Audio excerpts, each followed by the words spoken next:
Olá, como é que você está? Na verdade, eu ando aqui sumida, né? Mas um pouco gripada, era pra ter gravado no fim de semana esse vídeo, mas não deu. Não deu, mas não é por isso que a gente não vai não gravar, né? Hoje eu tô trazendo uma palavra pra você que vai falar sobre Oséias 4:6. É uma passagem muito conhecida de muitos nós, né? Porém, eu meditando na palavra do Senhor durante os últimos dias, essa palavra ardeu assim no meu coração, porque ela me revelou, apesar de estar escrito lá, né? Como muitas vezes a gente lê a Bíblia várias vezes, em várias passagens mais do que outras.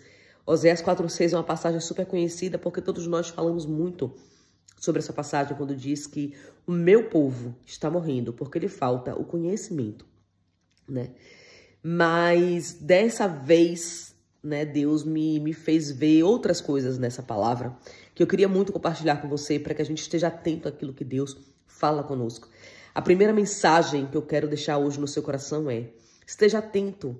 Quando você for ler a palavra do Senhor, quando você for ler a Bíblia, não leia de qualquer maneira. Muitas vezes a gente tem essa mania, né, de ler a palavra de Deus como se a gente estivesse lendo um livro de história. E de fato há muitas histórias aqui dentro, muito boas histórias, muitas histórias verdadeiras, muitas histórias impactantes, mas que a gente venha buscar no Espírito Santo de Deus, que Ele fale conosco através da sua palavra, que seja uma palavra revelada, viva e eficaz como ela realmente é, né? Então, dessa vez, essa palavra veio de forma diferente no meu coração, porque eu li, né, como eu tô lendo os capítulos inteiros, né, por estar lendo a Bíblia inteira. Dessa vez vou começar de ponta a ponta, né? A gente já lê a Bíblia várias vezes, né? Em várias passagens. Por exemplo, há livros que a gente lê mais do que o outro, como o livro de João, o livro de Mateus, Marcos, Lucas, Atos, Colossenses, né? Sei lá, Filipenses, Coríntios, né? São livros que a gente lê e que realmente a gente lê de novo, lê mais uma vez. Gênesis, né? Histórias de Abraão, as histórias de Isaac, de Jacó, né, as histórias de Sara, as histórias de Noé, e a gente acaba por ler esses livros com mais frequência.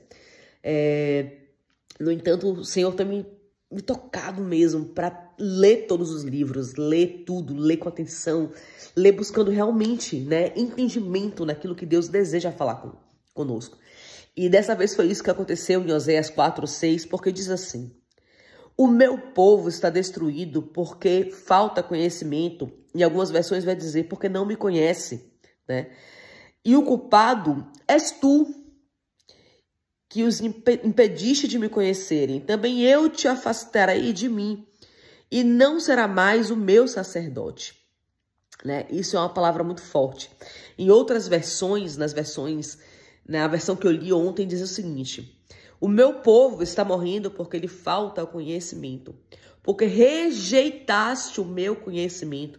E por rejeitares o meu conhecimento, eu não farei mais sacerdote diante de mim. E isso é muito, muito, muito forte, né? Porque a ideia que a gente fica quando ouve falar sobre Oséias 4:6 é: meu povo está morrendo porque lhe falta o conhecimento. E muitas vezes a gente remete isso ao fato de nós não termos encontrado conhecimento, ou nunca ter tido contato com o conhecimento, ou nunca ter tido informação sobre algum assunto, né? Nesse caso, sobre Deus, sobre a salvação, sobre Jesus, sobre quem Ele é, sobre o seu amor, sobre a sua bondade, sobre a sua misericórdia, né? Então, a gente acaba desculpando, a gente acaba entendendo algumas situações quando a gente pensa dessa maneira, né? Que o meu povo está morrendo porque lhe falta conhecimento, ou seja, esse conhecimento não chega até nós, esse conhecimento não chega até quem não tem conhecimento. Mas não é verdade. Quando nós lemos esse versículo inteiro, né? O versículo 6 do capítulo 4 de Oséias, a gente vai ver que, na verdade, o povo está morrendo porque lhe falta conhecimento, porque eles rejeitam o conhecimento de quem Deus é. Eles rejeitam o conhecimento da palavra de Deus. Eles rejeitam, eles não querem, eles não desejam, eles não precisam, eles não visualizam uma necessidade para terem o conhecimento de quem Deus é, né? Que é através da sua palavra. Então, lendo isso foi muito impactante, porque a gente vê que, na verdade, não é só o fato de você não ter contato com a verdade, contato com a palavra de Deus, contato sobre quem Jesus é, quem Jesus veio para ser quando ele decidiu, né, se entregar por nós naquela cruz e morrer por cada um dos nossos pecados. E isso me remete a tantas coisas, né? Me remete quando nós somos filhos e um pai nos ensina alguma coisa, nos ensina, nos diz o que é permitido ou o que é proibido. E a gente, na teimosia, né, vai e faz. Eu vou compartilhar com vocês uma história de quando eu era criança, né? Eu tinha uma bicicleta, eu nunca vou esquecer aquela bicicleta, porque meu pai me deu aquela bicicleta, eu tinha para aí uns 8 ou 9 anos. E eu morava perto de uma vila militar lá em Salvador. E então, meu pai me deu aquela bicicleta e disse assim, você só vai andar nessa rua, porque era uma rua, tipo assim, 100 metros de casa até a outra esquina e volta, e não pode sair daqui, ok? E então meu pai ia trabalhar e a gente naquela época, né, criança, naquela época podia muito andar de bicicleta na rua, brincar de esconde-esconde, pega-pega, enfim, Estrela Nova Sela. Quem nunca brincou de Estrela Nova Sela? E eu pegava nessa bicicleta em desobediência ao meu pai, né, e dava a volta na quadra, porque eu queria andar aí mais longe de bicicleta, né? E uma certa vez, estava eu com mais outros amiguinhos na época, eu e outra pessoa com bicicleta, os outros não tinham, a gente emprestava. E numa dessas vezes que a gente estava brincando de bicicleta lá em Itapuã, um rapaz, um menino, um garoto, tipo assim, um pouco mais velho do que a gente tinha uns 8 anos, 9 no máximo.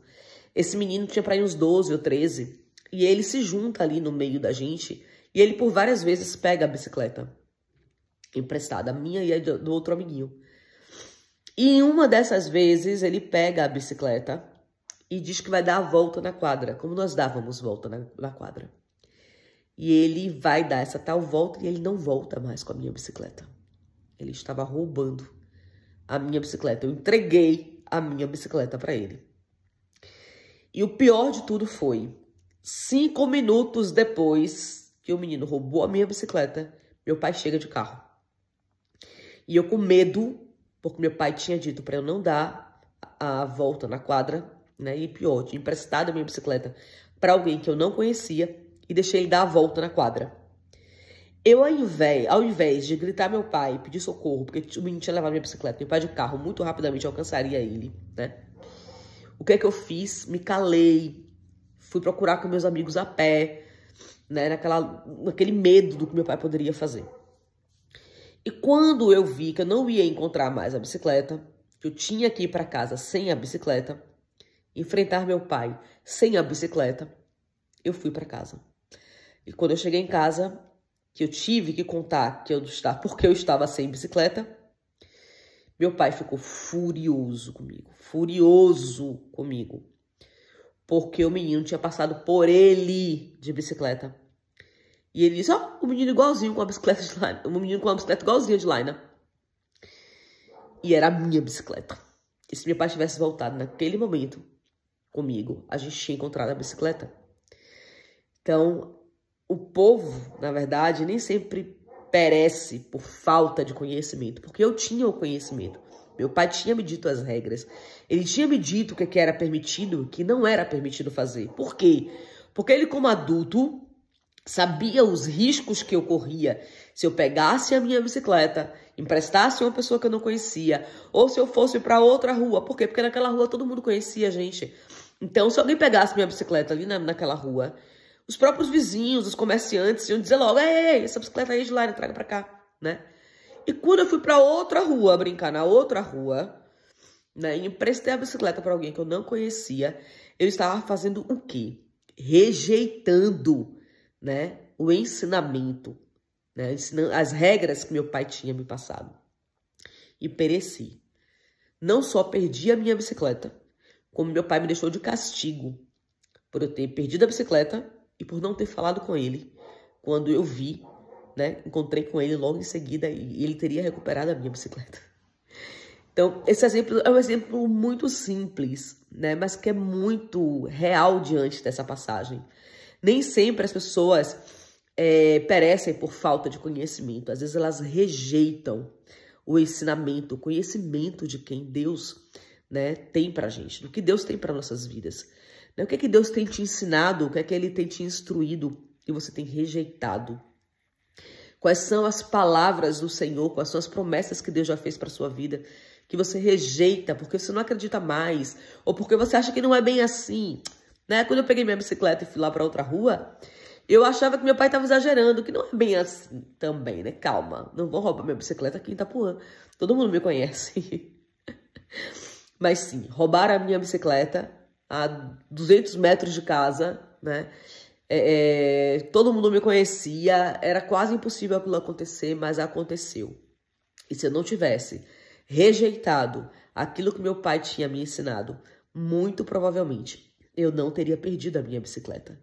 Então, quantas bênçãos nós temos perdido porque nós rejeitamos, né, a palavra do Senhor, porque nós rejeitamos os ensinamentos do Senhor, porque nós rejeitamos aquilo que Ele tem nos ensinado. Um caminho que é mais leve, um caminho que é mais tranquilo, um caminho que é mais confortável, mais seguro para as nossas vidas. Né? Nós temos rejeitado. Quantos de nós rejeitamos as palavras do Senhor para viver as coisas do nosso jeito, embaixo das nossas regras, e depois pagamos um alto preço? Não é verdade? Então, se você anda rejeitando a palavra do Senhor, se você anda rejeitando os ensinamentos de Deus, hoje é a sua oportunidade de reconhecer que você não está fazendo a coisa certa, que você não está vivendo da maneira correta e que você está correndo riscos e que você pode perder muitas coisas por não obedecer e não caminhar segundo a vontade do Senhor. O que Deus quer para a sua vida é que você não pereça, mas que você tenha a vida eterna. Deus tem vida eterna para você. Então, deixa para trás tudo aquilo que faz com que você rejeite, né, os ensinamentos do Senhor. Tudo que Ele tem para você é bom, é perfeito e agradável. Amém? Um beijo grande, até o próximo vídeo. Compartilhe esse vídeo com muitas pessoas. Vamos alertar, vamos despertar muitas pessoas que estão morrendo, que estão perecendo, porque lhe falta um conhecimento, ou até mesmo, até tem conhecimento, mas rejeitam. Hoje é o dia de despertar para aquilo que Deus tem para a sua vida. Amém? Até a próxima.